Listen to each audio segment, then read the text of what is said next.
Napansin ni Tracy na papalapit na sila sa Pomelo Island, kung saan magkakaroon ng pagkakataon si Ash na lumahok sa Orange League. Dahil sa sobrang kagalakan, nahulog siya sa tubig at mabilis na umakyat muli kay Lapras. Bigla silang may nakitang isang malaking bagay na lumilipad sa langit. Sa lobby, sinuri ng isang lalaki ang mga badge ni Ash at kinumpirma na ang mga ito ay tunay. Nakita ni Tracy ang isang rebulto ng isang Pokemon at iginuhit ito, bagaman nararamdaman niyang nakita na niya ito noon. Sinabi ng lalaki kay Ash na ang laban niya ay magaganap bukas ng 10:00 ng umaga. Pupunta na sana si Ash sa stadium, ngunit sinabi sa kanya ni Misty na kailangan muna niyang itanong ang direksyon papunta roon. Binigyan ng lalaki ang grupo ng tour sa loob ng league at pumasok sila sa Palace of Victory, na kilala bilang Hall of Fame ng Orange League. Nakita nila ang mga tropeo at mga larawan ng mga taong nanalo sa Orange League. Dito nalaman ni Ash na ang bawat challenger ay kailangang humarap sa gym leader sa isang 6-on-6 na labanan, na ikinagulat niya. Sinabi ni Tracy kay Ash na kailangan niyang paghanda ang mabuti kung anong Pokemon ang kanyang gagamitin. Pinayuhan siya ni Misty na isipin niya na lang na pwedeng malagay ang kanyang pangalan sa Hall of Fame kung magawa niyang manalo sa laban, para hindi siya kabado betlog. Ipinaliwanag ng lalaki na naniniwala ang Orange Crew na mahalagang subukin ang mga trainer at ang kanilang mga Pokemon, kaya naman iba-iba ang format ng labanan sa bawat gym. Kung mananalo sila at mapagtatagumpayan ng Orange League, karapat-dapat silang mapabilang sa Hall of Fame. Itinanong ni Tracy kung bakit may kakaibang rebulto roon. Sinabi ng lalaki na iyon ay isang Dragonite, ang tagapagtanggol ng islang ito. Ipinaliwanag niya na malamang ay nakita nila ang Dragonite ng kampiyon habang nag-e-ensayo ito, kaya nagulat ang mga bida na mayroon palang Dragonite ang gym leader. Napagtanto ni Tracy na Dragonite nga ang nakita nila habang papunta sa isla. Binati ng lalaki si Ash ng good luck para sa laban at umalis na ang mga bida. Samantala, nag-iisip ang gym leader kung may darating bang challenger na sapat ang lakas para talunin siya. Lumitaw ang Team Rocket at pinansin ang kanyang Dragonite. Gusto nilang nakawin ang Dragonite, ngunit ang naging tugon lang ng lalaki ay utusan ng kanyang Pokemon na gumamit ng Hyper Beam, na nagpatalsik sa Team Rocket sa langit. Inilabas ni Ash ang kanyang mga Pokemon para mag-ensayo, gumamit si Pikachu ng Thunder Shock, sina Squirtle at Lapras naman ay Water Gun, si Charizard ay Flamethrower, at si Bulbasaur ay Razor Leaf. Gayunpaman, ginagawa nila ito para gisingin si Snorlax, ngunit hindi ito nagigising. Sinabi ni Misty kay Ash na dapat ay ginising na niya ito bago pa sila pumunta doon. Hindi siya pinansin ni Ash at sinabing hihingi lang siya ng payo kay Misty kung gusto niya. Lumitaw si Nurse Joy at ipinaliwanag ni Ash na ayaw magising ni Snorlax kahit kailangan niya ito sa laban. Tinanong ni Nurse Joy kung kumain ba ang Snorlax, sinabi ni Ash na kumain naman ito 1 oras na ang nakalipas, sinabi ni Nurse Joy na maliban na lang kung may problema o kung nagugutom ito, hindi talaga magigising ang Snorlax. Tinawagan ni Ash si Professor Oak para sabihin kailangan niyang palitan si Snorlax.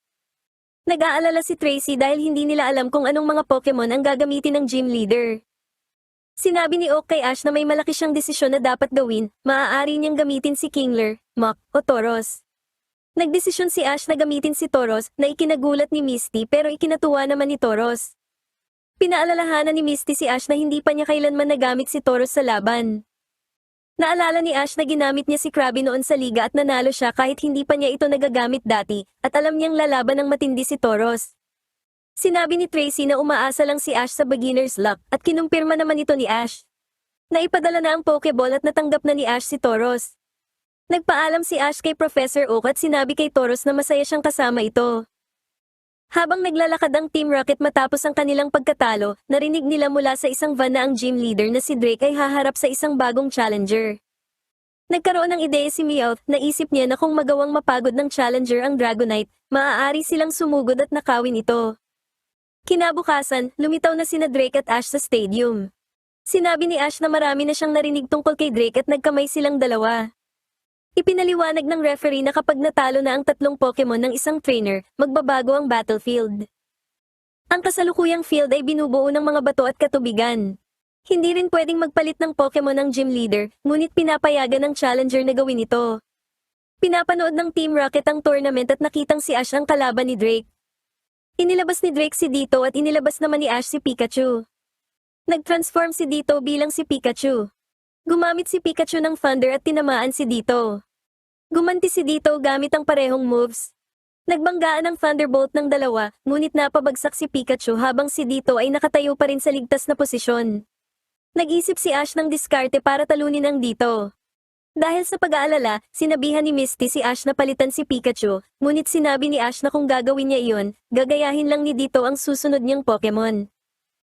Sinabi ni Ash na pwedeng magaya niya si Pikachu, ngunit ang orihinal ay palaging mas malakas.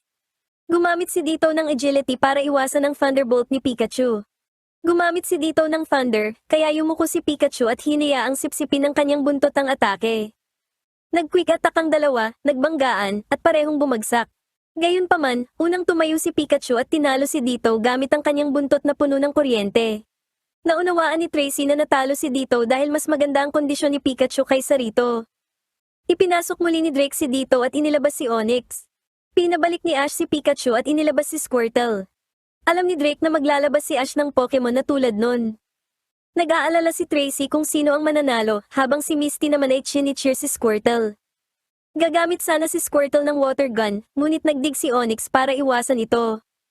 Inutusan ni Ash si Squirtle na pumunta sa tubig, ngunit lumitaw si Onix, inatake si Squirtle, at ginamitan ito ng bind. Gumamit si Squirtle ng withdraw, kaya inakala ni Drake na mananalo na siya. Gayunpaman, gumamit si Squirtle ng hydro pump habang nasa loob ng shell, kaya napatalsik si Onix. Pinagdig uli ni Drake si Onix, pero hindi na ito nakagalaw at natalo sa Skull Bash ni Squirtle. Squirtle is the winner! Squirtle, you did it! Ipinasok muli ni Drake si Onix at pinuri ang galing ni Ash bago inilabas si Gengar. Pinabalik ni Ash si Squirtle. Sinabi ni Tracy kay Ash na wala siyang Pokemon na magaling laban sa mga Ghost type. Naisip ni Ash na oras na para sa beginner's luck at inilabas niya si Tauros, kaya inakala ni Drake na nagkamali si Ash ng pinili. Gumamit si Tauros ng Fissure, pero tumalon si Gengar at gumamit ng Confuse Ray, kaya kung ano-ano na ang binabangga ni Tauros. Pinabalik ni Ash si Tauros at inilabas si Lapras na lumapag sa pool. Gumamit si Gengar ng Hypnosis pero sumisid si Lapras sa tubig para umiwas. Tinamaan ni Lapras si Gengar ng Water Gun. Gumamit si Gengar ng Nightshade at gumamit naman si Lapras ng Ice Beam. Nagkaroon ng isang napakalakas na banggaan at pagsabog na nakita ng lahat sa stadium. Pagkatapos ng pagsabog, idineklara ng referee na kapwa hindi na makakalaban sina Gengar at Lapras. Pinuri ni Drake at Ash ang kanilang mga Pokemon at ibinalik ang mga ito sa kanilang mga Pokeball. Dahil tatlo na sa mga Pokemon ni Drake ang natalo, nagbago ang battlefield. Habang nagpapahinga sandali si Ash, tiningnan ni Drake ang kanyang pendant at naisip na ito na lamang ang tanging estratehiya na kailangan niya. Pinapanood din ng Team Rocket ang laban at iniisip ni Jessie na hindi naman magaling ang bugwit na si Ash. Tinanong ni James na kung hindi siya magaling, bakit hindi natin siya matalo-talo, kinurot siya ni Jessie dahil sa sinabi niyang iyon. Alam ni Meowth na kailangan nilang maghintay na lumabas ang Dragonite at mapagod ito para mahuli nila ito. Ang susunod na battlefield ay isang sandfield o buhanginan. Inilabas ni Drake si Venusaur at inilabas naman ni Ash si Tauros. Nagsimula si Tauros gamit ang Fissure, ngunit hinigop lamang ng buhangin ang atake. Gumamit si Venusaur ng Solar Beam, pero naniniwala si Tracy na mapipigilan si Venusaur habang kumukuha pa ito ng enerhiya mula sa sikat ng araw. Sinubukan ni Tauros na pabagsakin si Venusaur gamit ang takedown habang nag-iipon naman ng lakas si Venusaur. Itinulak ni Tauros si Venusaur pataas. Gumamit si Venusaur ng Solar Beam, pero yumuko si Tauros kaya hindi ito gaanong napinsala. Gumamit si Venusaur ng Vine Whip at nagawang tamaan si Tauros na mabilis namang tumayo matapos masaktan. Iniwasan ni Tauros ang Vine Whip at tinamaan si Venusaur ng takedown na naging sanhi ng pagkatalo nito.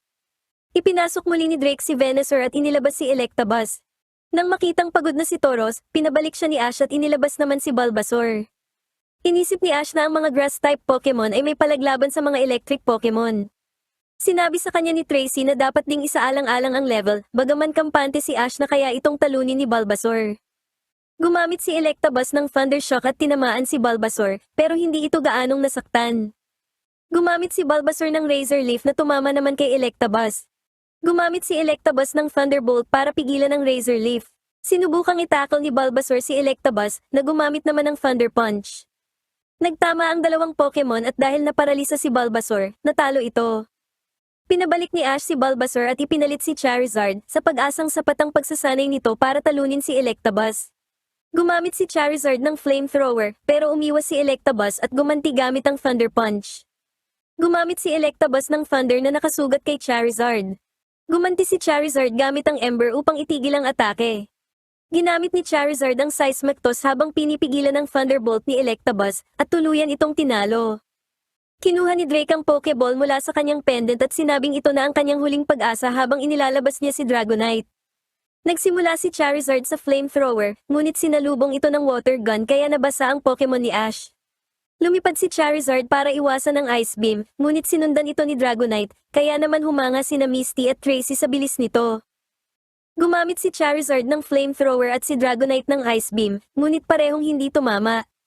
Gayunpaman, tinamaan si Charizard ng Ice Beam at nahulog, pero nagawa nitong makarecover at sinubukang gumamit ng Seismic Toss.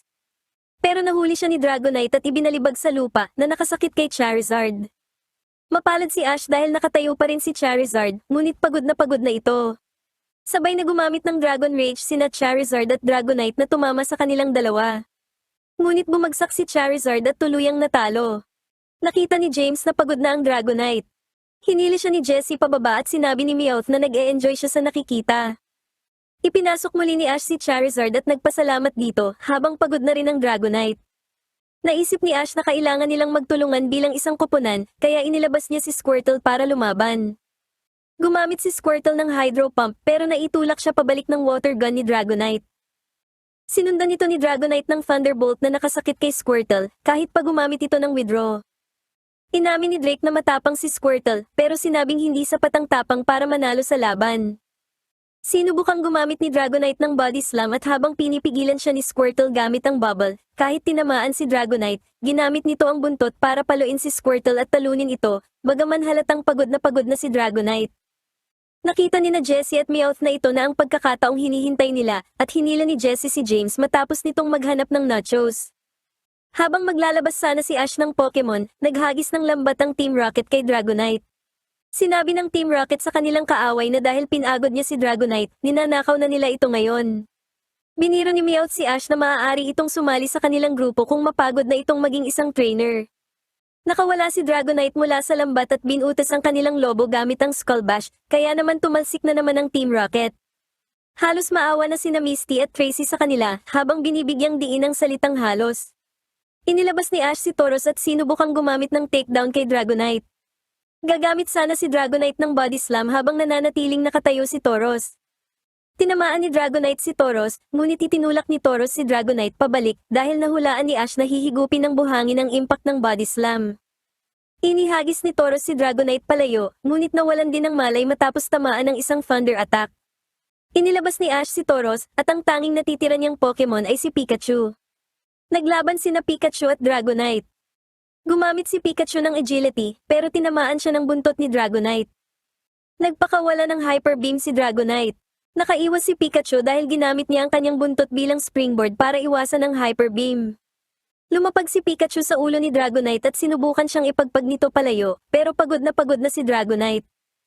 Gumamit si Pikachu ng malapitang Thunder na nakapinsala kay Dragonite habang nagliliwanag ang buong stadium dahil sa atake. Parehong pagod sina Dragonite at Pikachu, pero dahil sa sobrang pinsala, bumagsak si Dragonite at tuluyang natalo. Hindi makapaniwala si Ash na nanalo siya sa league. Nagulat si Misty na nanalo si Ash, pero nasabi ni Tracy na panalo ang lahat dahil sa ganda ng laban. Bumagsak si Pikachu dahil sa sobrang fatigue, pero kinuha siya ni Ash at pinuri. Ipinasok muli ni Drake si Dragonite at alam niyang lumaban ito ng buong galing. Ibinigay ni Drake ang tropeo kay Ash at sinabing isa siyang mahusay na Pokemon trainer, bagaman sumagot si Ash na ang kanyang mga Pokemon ang mahusay. Kasama ang kanyang pangalan sa Hall of Fame, proud si Ash na natanggap ang karangalang ito.